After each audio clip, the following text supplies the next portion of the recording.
Hey, welcome to another edition of the Gentleman Grachowski Show. I'm him, the host with the most. I'm Larry Grachowski, and I'm here to tell you that TVHams.com is the official website of the Gentleman Grachowski Show. TVHams.com. I got more things to tell you, but I just want to tell you the things that kind of get me jumpy at first. And some things that may get you guys jumpy. It turns out jumping earthworms are taking over the United States.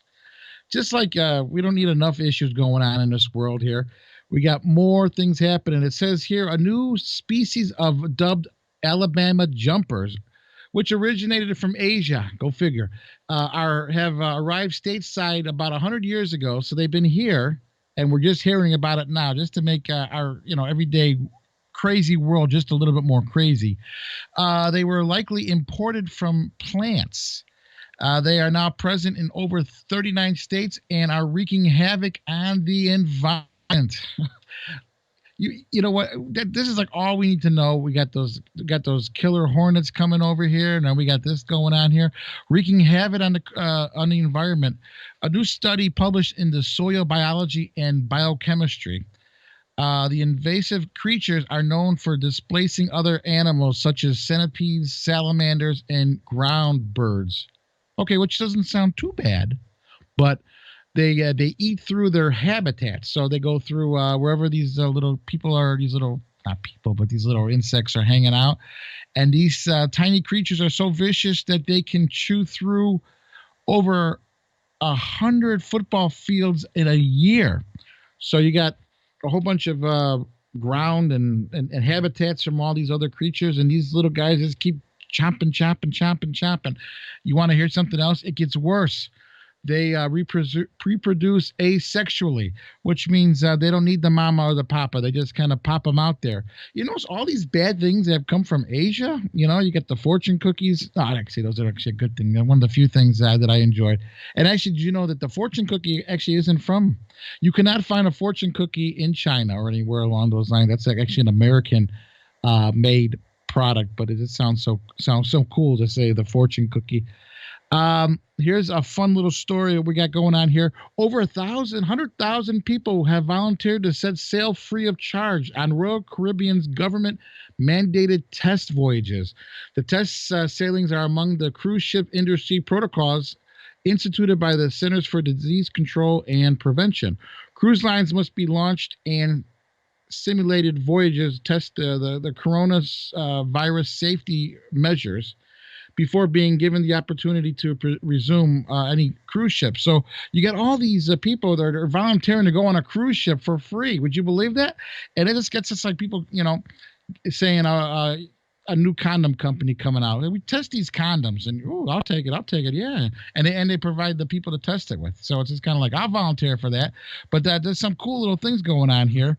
TVHams is the official website of the Gentleman Grachowski Show. And, we got some great news coming up here. The Gentleman Grachowski Show will be on Roku, will be on Apple TV, and will be on what's the other one? Amazon Prime. That's correct. All three of those will now be able to have the Gentleman Grachowski Show. I know we've been on YouTube and on the TVHams.com for years, but people just want to watch the show in their living room and not on a computer or not necessarily on their cell phone.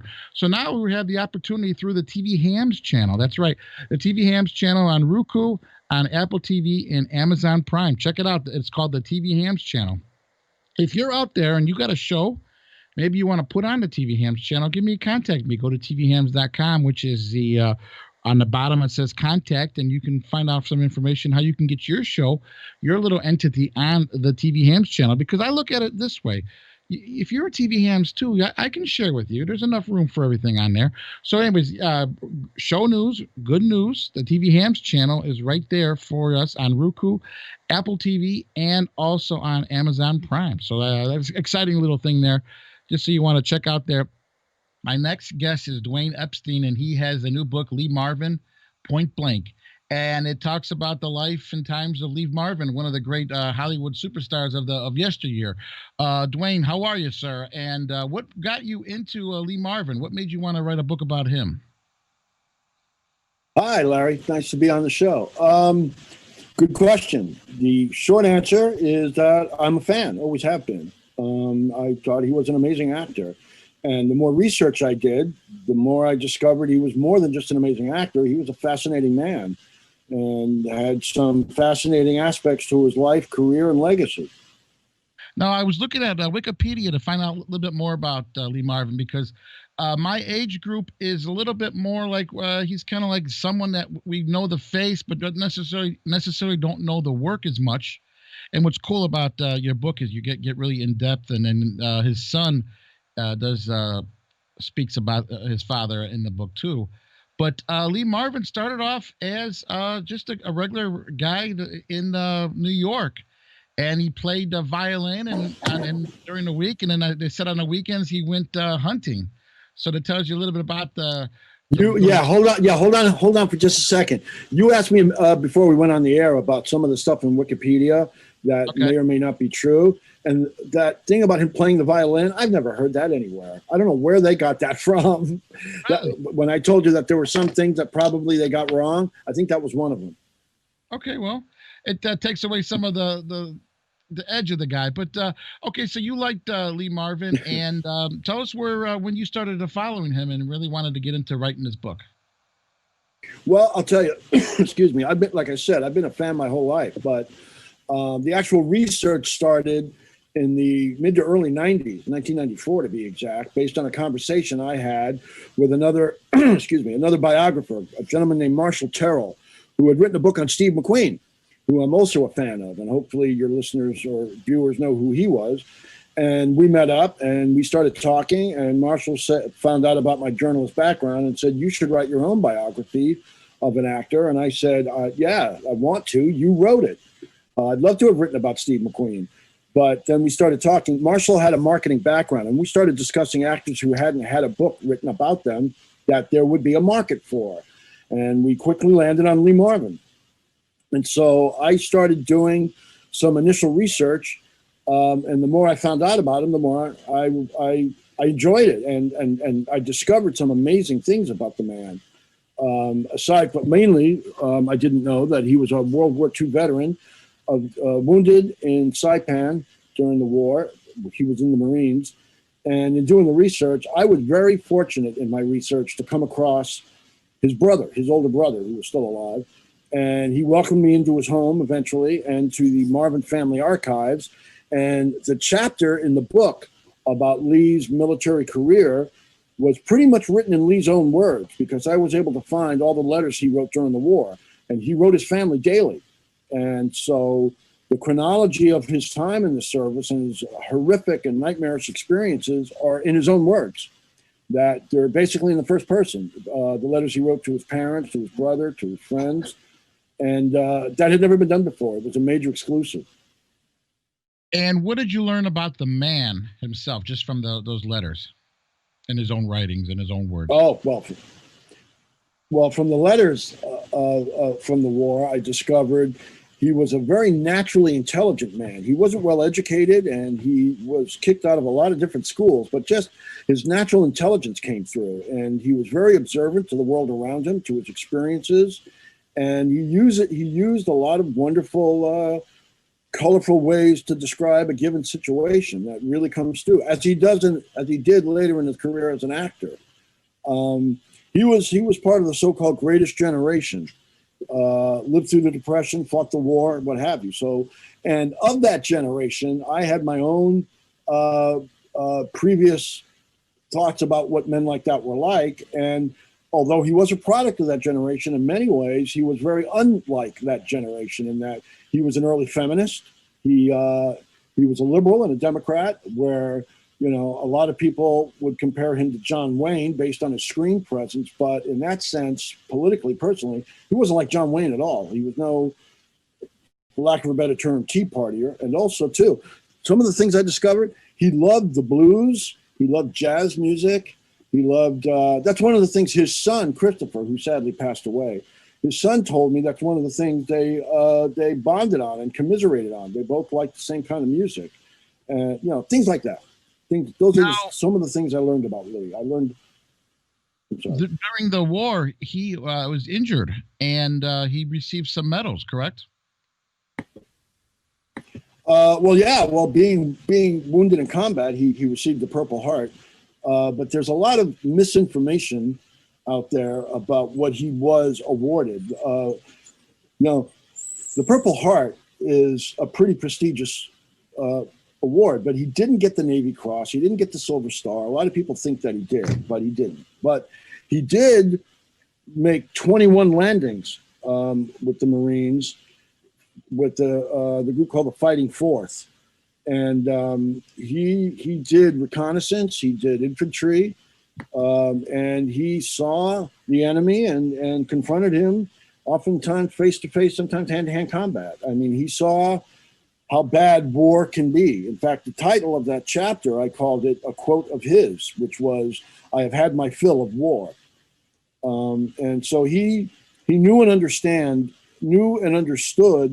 how horrific man can be to man. And that was a theme that ran through a lot of his films. Once he established himself as a major star in the 1960s, and by the way, in 1967, he was the #1 male box office star in the country.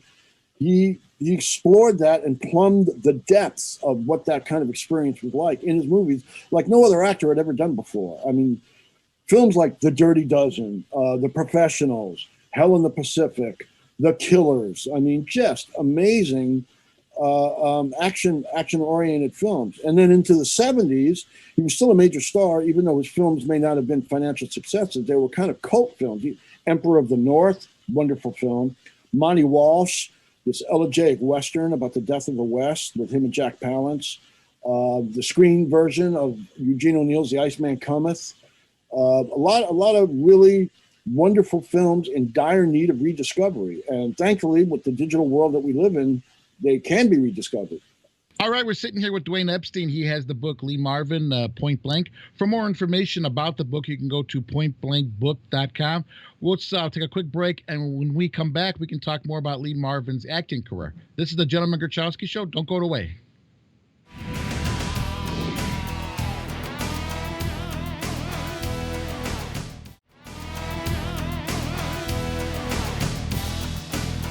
Hey, welcome back to the Gentleman Grachowski Show. I have the author of the book, Lee Marvin, Point Blank, Dwayne Epstein here. And Dwayne Epstein was a big fan of Lee Marvin and decided to write a book about him. Did a lot of research in Hollywood. Can you tell us a little bit about his acting career and what inspired him to get into acting? Well, that happened when he was living after the war in upstate Woodstock, New York. And it's a wonderful story about how that happened, which is, of course, in the book, that he got involved in the local community theater called the Maverick Theater. And from there, he went on to for more specific training, the American Theater Wing, which was perfect for him because it was started as a way for veterans under the GI Bill to get training in the arts. And he was perfect for that. Got very intense training there. Went on to do some off-Broadway and then Broadway in the play Billy Budd. And then from there, he went to Hollywood in 1950. And he did a long kind of a journeyman period in his career where smaller parts led to bigger parts to kind of second lead until eventually in the early 60s, when he became a leading actor. And all throughout his career, no matter how versatile he was, he often played characters of a violent nature, and that was due mainly to his experiences both in the war and his upbringing, which I go into in the book. I was very fortunate in my research to interview as I mentioned earlier, his older brother, his son, his first wife, his career-long agent, his lawyer, who represented him during the famous Palimony suit, and over 100 individuals who knew him, worked with him, was close with him, and they all told me wonderful, wonderful anecdotes that showed his sense of humor, that showed his devotion to his craft, his ability to discover a phony in 2 seconds, and the way he would disarm a phony. I mean, and director John Frankenheimer, actors like Clint Walker, Clu Gulager, who co-starred with him in The Killers. A lot of wonderful people who all told me terrific stories that you really can't attribute to any other kind of actor except Lee Marvin. And what's funny, you said he played a lot of tough guy roles, but he won an Academy Award for a role that was a little different than that, right? It's probably fair to say it was a little different, but at the same time, it was very much in keeping to his persona. In that the film was a comedy, but the character he played was kind of a burnt-out, drunken gunfighter, and he got cast in the role because of some of the things the director Elliot Silverstein, whom I interviewed, had seen him do previously. He had seen him in the movie The Wild One, the Marlon Brando film, about the first movie made about biker gangs back in the 50s. And he saw the way Lee fell off his motorcycle. And he thought, you know, if he could look goofy and still elegant doing that, maybe he could do the kind of thing required for a Western, like falling off his horse in a funny way.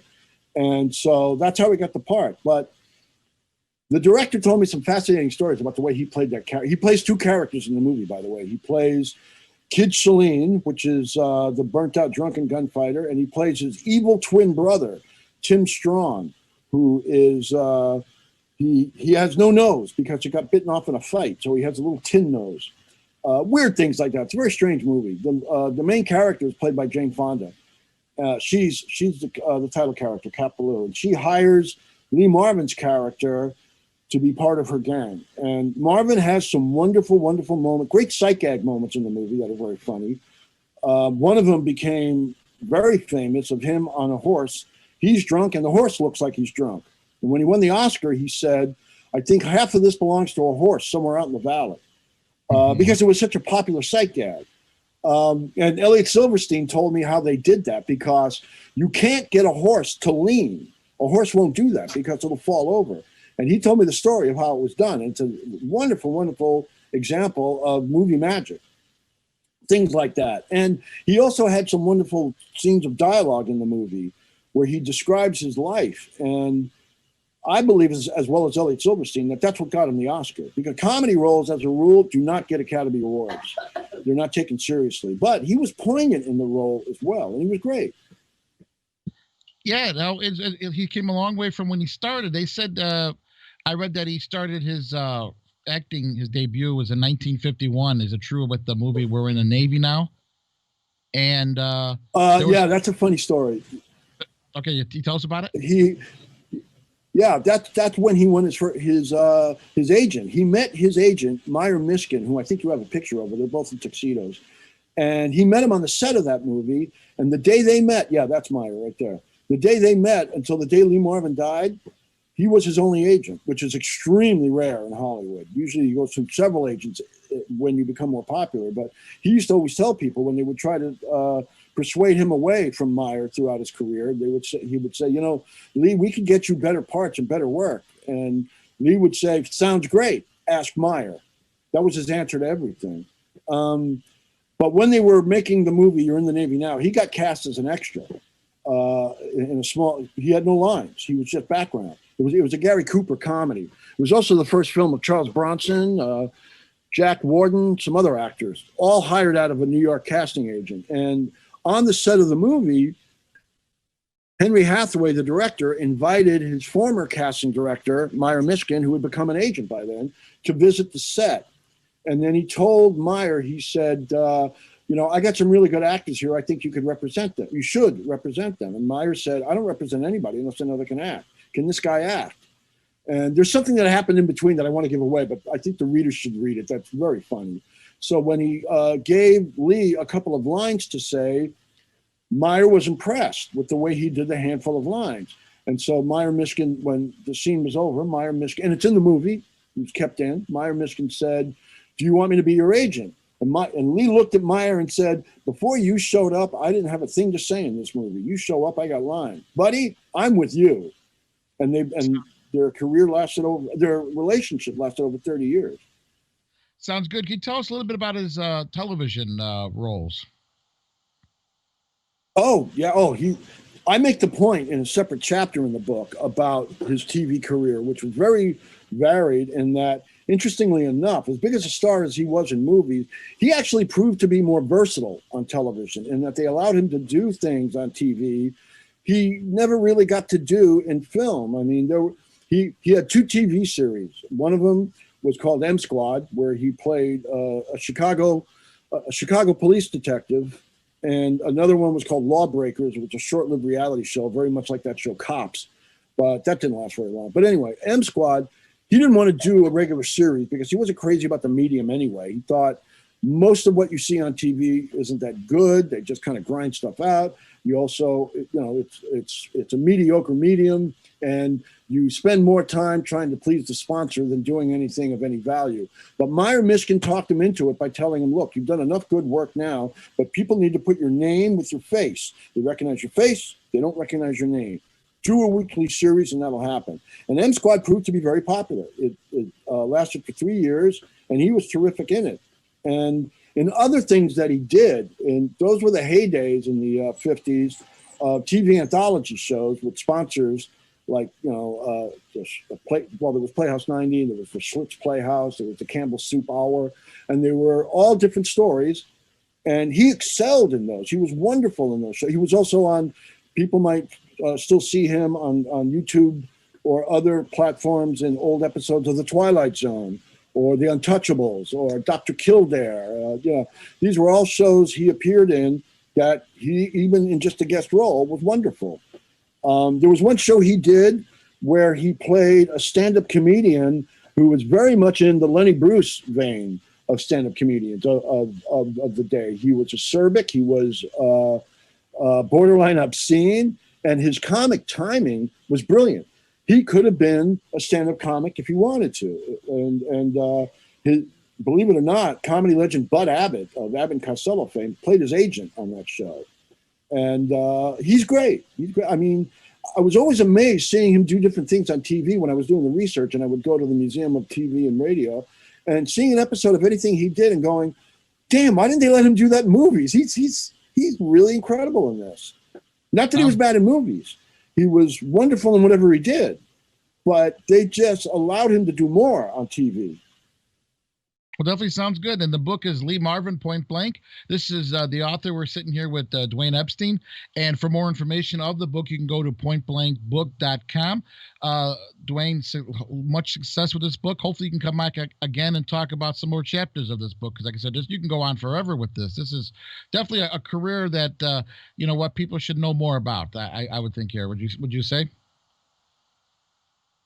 Oh, most definitely. And, I'm glad you didn't even ask me about the palimony suit, because that's a whole other world. I did a separate chapter on that. And I found out some major exclusives about that, as well as other aspects of his life and career that I would love to talk about whenever you want me to. Cool, thanks. Thank you, sir. I appreciate it. Dwayne Epstein, and the book is called Lee Marvin, Point Blank. This is the Gentleman Gruchowski Show. We'll be back after this. Don't go away.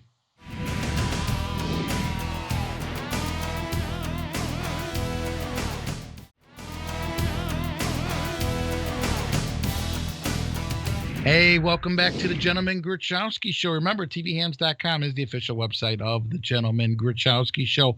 And Stouffer's is debuting a new line of apparel featuring their frozen meals. Usually the frozen meals end up on my shirt anyways, but now I can wear it officially, which would be kind of cool from Stouffer's. It says the collection, which features shirts, sweatshirts, mugs, and fanny packs. Do people wear fanny packs anymore? I know that was a thing back in the day. I do have a fanny pack that I purchased years ago, and then believe it or not, I wanted to bring it to the gym, put my little belongings in there, keys and wallet and my headphones and my phone, so I could listen to music when I get on the treadmill and just drop my stuff. Yeah. Well, guess what? The fanny pack no longer fit me. So therefore, I had to not use the fanny pack, which meant I did not go to the gym. So I may have gained more weight because I could not wear the fanny pack. Could you imagine a fanny pack could have made me fat, even though I gained weight since I bought that fanny pack? Go figure. Anyways, the collection, like I said, features everything from shirts, sweatshirts, and mugs, and will allow fans to show off their love for the frozen lasagna and macaroni and cheese that they have made part of their lives. And again, part of my lives is having it on my shirt. Nothing like a stain that I'm like, oh, what was that meal? Sometimes I look at a stain on my shirt and just kind of think of the great meal I had. And now you can do that courtesy of Stouffer's. This week was a fun week if you remember it quite well. We had a couple days of the year, every week there's a this day and a that day and along those lines. Actually, this week was Beautiful Day. So I don't know. How do you celebrate a beautiful day? Is it really a beautiful day for everybody? Whose day is it is beautiful? So that's one thing I'm wondering. How is it a beautiful day, and what day? It was actually a beautiful day. Well, says who? My beautiful day is not definitely the beautiful day that you're having. So how is it officially a beautiful day? And name your PC day. That's right. Your computer. I'm always yelling at it, complaining about it. It never does exactly what I want it to do, and then when it does something, things pop up, and sometimes those computers have a mind of its own. What I call my PC is something I really can't say on television right now, but I think I have named my PC day, and that's definitely not a good thing. A National Peanut Butter Fudge Day. Oh my goodness. I'd love to wear a T-shirt with that all over it. Peanut butter fudge, peanut butter fudge. Sounds like a good thing to me. So, anyways, I'd like to thank everyone for watching today. Dwayne Epstein, Lee Marvin, Point Blank. A great book. I think I'm going to check it out and check out some of the real rugged men in Hollywood. That's when Hollywood had real men, and not some of the actors running around today. So, anyways, thanks again to Dwayne Epstein for the book Lee Marvin, Point Blank. This is the Gentleman Gurchowski Show. Have a good one. We'll see you again next week.